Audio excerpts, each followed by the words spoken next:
Let me start by saying these are not any brownies. These are the best brownies you're ever gonna have. Hello everyone, Chef Eric here and welcome back to the channel, and today we are making brownies.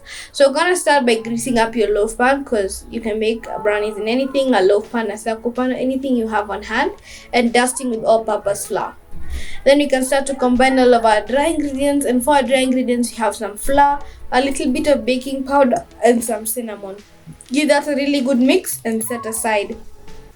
Next, we can start to work on our chocolate mixture. So to some chopped dark chocolate, your favorite dark chocolate, you want to add in some margarine and some cocoa powder. We add cocoa powder so that it can be able to bloom when we heat it up. So microwave it for a few seconds and then give it a really good mix. For the cocoa powder, the reason as to why we add it to the chocolate is so that when it gets nice and hot, it's able to activate the chocolate flavor and you have an even better brown, chocolatey and moist brownie.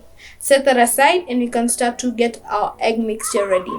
So start by cracking 3 large eggs into a large stand mixer bowl, and to that you want to add in a combination of brown and white sugar, and we can add that onto a stand mixer with the whisk attachment and whip it for about 3 to 4 minutes on a really high speed, just until it turns from looking grayish brownish to a lovely white and fluffy and delicious mixture.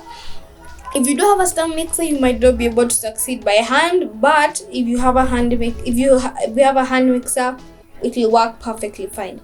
So yeah, once that's looking really nice and fluffy, you just want to turn down the speed and gently stream in your delicious chocolate mixture a little bit at a time. Once that's fully incorporated, you just want to switch off your mixture completely, because you don't want to deflate any more air at this point. And then you want to add in all of our delicious floury baking powder cinnamon mixture. So you just want to dump all of your dry ingredients into your chocolatey mixture, and I'm telling you, it looks amazing at this point. I could just like half of it out of the batter and gently fold it together. If you're a fan of raw brownie batter, this is kind of what's for you. So once your batter is ready, you just want to pour it into your baking pan and bake it at 180 degrees for about 35 minutes.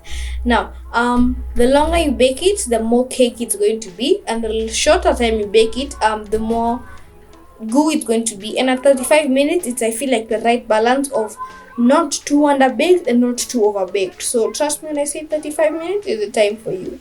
So once you're done, you just want to serve them up, chop them up, freeze them, and then eat them and enjoy. Thank you guys so much for watching, and I'll see you next week for a brand new video.